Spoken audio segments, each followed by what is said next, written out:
Hello दोस्तों, आज हम प्रूफ करने जा रहे हैं बनाक कॉन्ट्रैक्शन थ्योरम। बनाक कॉन्ट्रैक्शन थ्योरम क्या कहता है कि अगर कोई कंप्लीट मैट्रिक स्पेस X है और कोई मैप सेल्फ मैप है, वो अगर कॉन्ट्रैक्शन मैप है तो T has a unique fix point. यानी अगर X कंप्लीट मैट्रिक स्पेस है और उसके ऊपर कोई कॉन्ट्रैक्शन मैपिंग हो तो T के पास एक फिक्स पॉइंट होगा ही होगा, बल्कि वो यूनिक फिक्स पॉइंट होगा। तो प्रूफ करते हैं। उसके प्रूफ से पहले हम जो है इसकी कुछ बेसिक चीज़ें देख लेते हैं, जैसे कि टी बी या कॉन्ट्रैक्शन मैप। कॉन्ट्रैक्शन मैप क्या होता है कि अगर D T X comma T Y less than equal to alpha times D X comma Y, जहाँ पे एक्स कॉमा वाई क्या है, बिलोंग करेगा कैपिटल एक्स में, ठीक है। तो और अल्फ़ा क्या है हमारा 0,1 में बिलोंग करेगा। तो अब इस मैप को हम टी को क्या बोलेंगे, ये जो टी एक्स टू एक्स है इसको हम कहेंगे कि ये कॉन्ट्रैक्शन मैप है, अगर ये कंडीशन सेटिस्फाई कर रहा है तो। अब बात करते हैं फिक्स पॉइंट की। फिक्स पॉइंट क्या होता है कि अगर कोई मैप सेल्फ मैप है एक्स टू एक्स, ठीक है, तो ये फिक्स पॉइंट रखेगा। यानी अगर एक्स में हम कोई पॉइंट लें तो ये इसका फिक्स पॉइंट होगा अगर T X delta is equals to X delta, ठीक है। तो अब हम इसको कहेंगे कि एक्स बार इसका क्या है, फिक्स पॉइंट है। तो अब आते हैं प्रूफ की तरफ। तो प्रूफ के लिए सबसे पहले हमें क्या लेना पड़ेगा, प्रूफ करने से पहले अगर किसी प्रूफ याद रखना हो, जैसे इसका अगर प्रूफ याद रखना हो तो तरीका क्या है कि अब अगर इसमें कंप्लीटनेस दे रखी है, कॉन्ट्रैक्शन मैप दे रखा है, तो दोनों का इस्तेमाल ज़रूरी है, किया ही जाएगा। तो अगर कंप्लीटनेस दे रखी है तो इसका मतलब ये होगा कि every Cauchy sequence is convergent, यानी इसमें सीक्वेंस लेना ही पड़ेगा। तो याद करने का तरीका है कि अगर कंप्लीटनेस दे रखी है थ्योरम में तो इसमें सीक्वेंस की ज़रूरत पड़ेगी। तो सबसे पहले हम एक सीक्वेंस कंस्ट्रक्ट कर लेते हैं, एक्सएन, ठीक है। हमने कहा मान लिया कि एक्सएन कोई सीक्वेंस है, किसमें, एक्स में, ठीक है। अब अगर X not belongs to X, X का कोई एलिमेंट है और T X not is equals to X not हो गया, तो ये हमारा क्या हो गया, इसका फिक्स पॉइंट हो गया। तो हमें इसमें फिर और कुछ प्रूव करने की जरूरत नहीं पड़ेगी। तो इसलिए हम क्या लेंगे, x1 is equals to T X nought, iterative method से x1 is equals to T X nought ले लेंगे और x2 is equals to T X ले लेंगे, x3 is equals to T X ले लेंगे, इस तरह से डैश डैश डैश इनफाइनाइट तक। या फिर nth टर्म भी लिख लेते हैं, xn is equals to T xn minus 1। यहाँ तक हमने इसके ले लिया for all n belongs to natural number, ठीक है। अब हमारा क्लेम क्या है, अब हम क्लेम करते हैं कि एक्सएन क्या है, कॉची सीक्वेंस, कॉची सीक्वेंस, ये हमारा क्लेम है, हमें ये जो है प्राप्त करना है।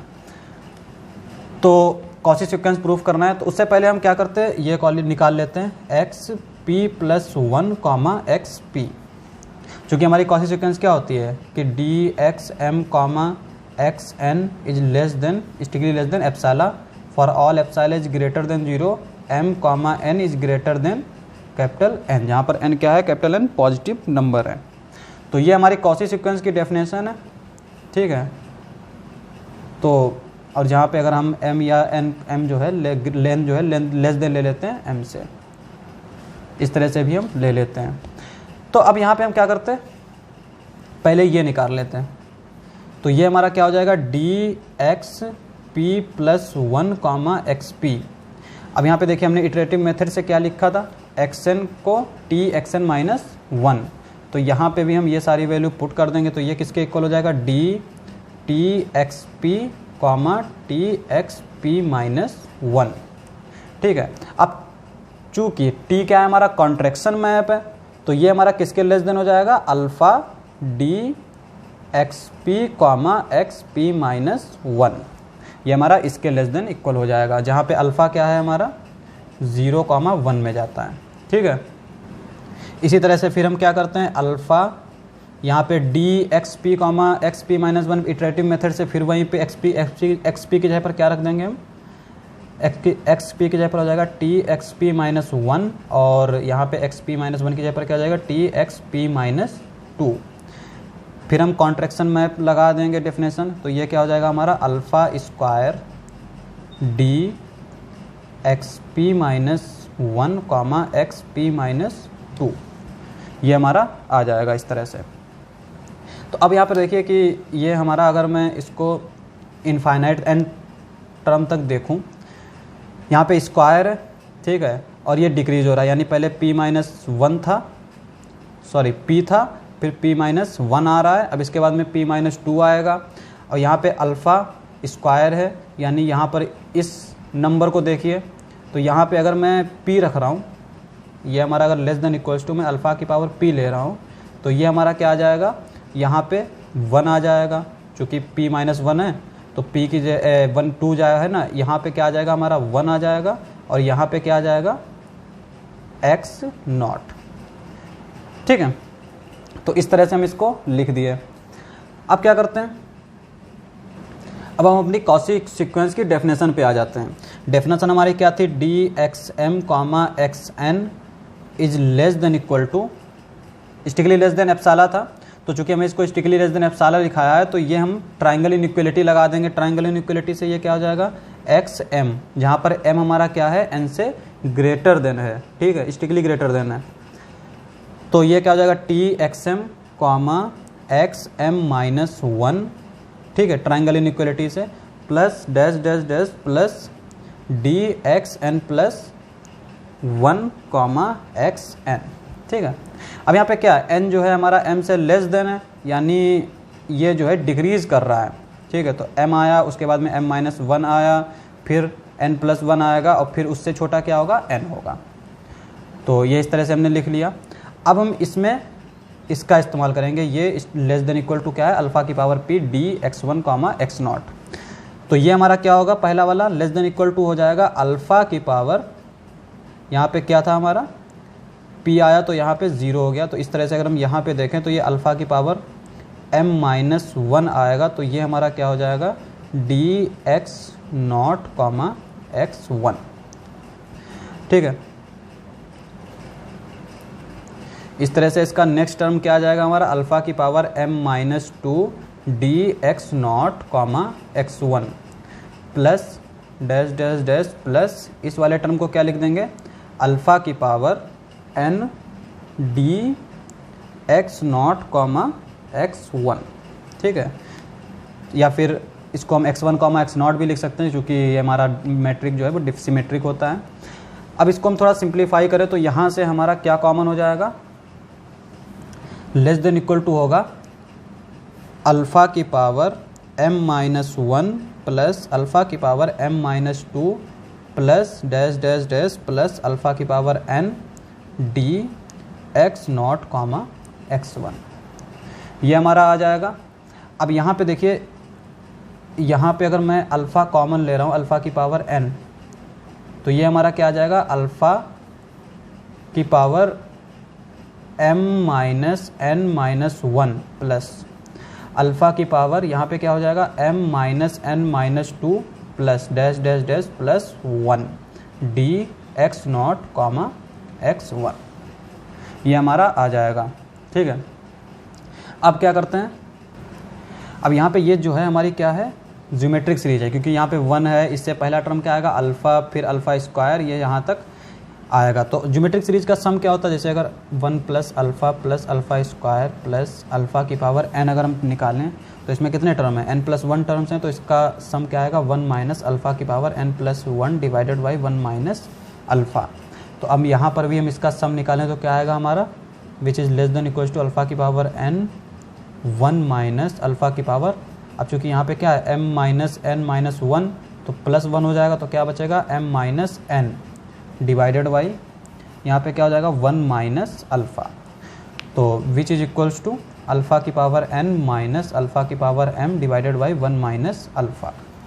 तो ये इसका क्या हो जाएगा, सम हो जाएगा, तो हम लिख देते हैं, और इसके साथ में क्या रहेगा हमारा D X nought comma X 1। अब कोई जैसे अल्फ़ा अगर बिलोंग कर रहा है 0 कॉमा 1, तो अल्फ़ा की पावर n जो है वो कन्वर्ज करेगा 0 की तरफ as n tends to infinity, क्योंकि अगर कोई भी नंबर 0 कॉमा 1 में अगर हम लेते हैं तो उसका स्क्वायर करेंगे, जैसे अगर मैंने 1/2 लिया और अगर मैं इसका स्क्वायर लूँ तो ये 1/2 से लेस देन होगा, और अगर मैं इसका भी स्क्वायर लूँ यानी कि 1/2 2 की पावर 4 ये इससे भी लेस देन होगा, तो ये क्या है, मोनोटोनिकली डिक्रीजिंग है। तो n टेंस टू इन्फिनिटी पे ये कहाँ जाएगा, 0 की तरफ। तो इसलिए अल्फा की पावर n जो है टेंस टू 0 होता है अगर अल्फा 0,1 में हो। ठीक है, अब यहाँ पे देखिए अल्फा की power n tends to 0 as n tends to infinity, और n हमारा क्या है, लेस देन है m से। अगर ये इन्फिनिटी की तरफ जाएगा तो ये भी हमारा इन्फिनिटी की तरफ जाएगा, तो यहाँ पे ये भी 0 की तरफ जाएगा, ये भी 0 की तरफ जाएगा, और ये हमारा क्या है, पॉजिटिव है। तो ये पूरी और चूँकि अल्फ़ा हमारा 1 नहीं हो सकता जो कि 0,1 है, तो ये भी हमारा क्या है, पॉजिटिव है। तो ये हमारा पूरा कहाँ कन्वर्ज करेगा, 0 की तरफ। This implies that dxm, xn converges to 0 as n tends to infinity. तो अब ये हो गया, तो this implies that xn is a Cauchy sequence. तो ये हमारा प्रूफ हो गया कि xn क्या है, हमारी कॉसी सीक्वेंस है। अब बात करते हैं लिमिट पॉइंट की। अब अगर कोई कॉसी सीक्वेंस अगर कोई स्पेस कंप्लीट है तो उसमें कॉसी सीक्वेंस क्या होती है, कन्वर्जेंट होती है। अब अगर कोई सीक्वेंस कन्वर्जेंट है तो वो किसी ना किसी पॉइंट पे, लिमिट पॉइंट पे कन्वर्ज करेगी जो कि उसी सेट में हो। तो हमने मान लिया कि xn कन्वर्ज कर रहा है x बार पे, तो x बार भी हमारा कहाँ होगा, x में होगा। अब हम क्लेम करते हैं कि यही हमारा क्या होगा, फिक्स पॉइंट होगा, x bar is a fixed point. तो हमने ये क्लेम किया कि ये हमारा क्या होगा, फिक्स पॉइंट होगा। तो अब हम इसका प्रूफ देख लेते हैं। जैसे कि अगर मैं D X bar comma T X bar, तो हम अगर ले लेते हैं ये, तो ट्राइंगल इनइक्वालिटी क्या होगी, less than equals to D X bar comma X N plus D X N comma T X bar. ये हमारे क्या है, ट्राइंगल इनइक्वालिटी हमने लगा दी। तो ये किसके इक्वल हो जाएगा, D X bar comma X N plus D X N की जगह पर हमारा क्या आ जाएगा, T X N minus 1 comma, यहाँ पे कॉमा है, एक्स बार। इटरेशन मेथड से हमने चूंकि पहले कंस्ट्रक्ट किया था X N is equal to T X N minus 1। ठीक है, अब यहाँ पे क्या है, हम वो लगा देते हैं कॉन्ट्रैक्शन मैप वाली डेफिनेशन। तो ये हमारा क्या आ जाएगा, D X bar comma X N, ये less than equal to plus alpha times ये क्या हो जाएगा हमारा, D X N minus 1 comma X bar. अब यहाँ पे देखिए एक्स एन माइनस 1, चूँकि एक्स एन कहाँ कन्वर्ज कर रहा है, हमारा एक्स एन कन्वर्ज कर रहा है एक्स बार पे। ठीक है, तो एक्स एन माइनस 1 भी कहाँ कन्वर्ज करेगा, एक्स बार पे। अब यहाँ पे ये भी एक्स बार पे जा रहा है, ये भी एक्स बार पे जा रहा है, तो अगर और दोनों सेम है तो this implies that D X bar comma X N converges to 0 as N tends to infinity. यहाँ पे हमने कन्वर्जेंस की डेफिनेशन लगाई। कन्वर्जेंस की डेफिनेशन क्या होती है कि अगर कोई पॉइंट किसी पॉइंट पे कन्वर्ज कर रहा है तो D X N comma X bar tends to 0 होगा as N tends to infinity. तो ये कन्वर्जेंस की डेफिनेशन है, इसका इस्तेमाल करेंगे तो ये हमारा कहाँ कन्वर्ज करेगा, 0 की तरफ। ये हमारा कहाँ कन्वर्ज करेगा, 0 की तरफ। This implies that D X bar comma T X bar converges to 0 as N tends to infinity. तो इस तरह से हमारा ये क्या आ जाएगा, D X bar comma T X bar क्या आ जाएगा, 0 पे कन्वर्ज करेगा। This implies that T X bar is equals to X bar. तो ये हमारा फिक्स पॉइंट आ गया। अब चूंकि यहाँ पे बना कॉन्ट्रैक्शन थ्योरम स्टेटमेंट में क्या कहता है कि T has a unique fix point. अब हमें इसे क्या प्रूव करना है कि ये हमारा क्या होगा, यूनिक होगा। तो उससे पहले हम क्या करते हैं, मान लेते हैं कि 2 फिक्स पॉइंट हैं, एक x है और एक y है।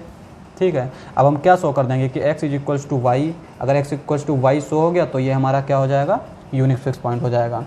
तो डी एक्स कॉमा वाई, इसको हम किस तरह से लिख सकते हैं, क्योंकि हमारा x इज इक्वल्स टू क्या दे रखा है, टी एक्स, और y क्या दे रखा है, टी वाई। ये हमारा क्या हो जाएगा, लेस देन इक्वल टू हो जाएगा alpha D X comma Y. ठीक है, अब अल्फ़ा हमारा क्या है, 0,1 में बिलोंग करता है, तो अल्फ़ा हमारा क्या होगा, स्ट्रिक्टली लेस देन होगा 1 से। तो यहाँ पे अगर मैं दोनों तरफ, चूँकि ये हमारा पॉजिटिव होता है मैट्रिक, तो ये हम मल्टीप्लाई कर सकते हैं। तो ये हमारा क्या आएगा, डी एक्स कॉमा वाई। तो यानी alpha into D X comma Y strictly less than हो जाएगा D X comma Y. This implies that D X comma Y is strictly less than D X comma Y.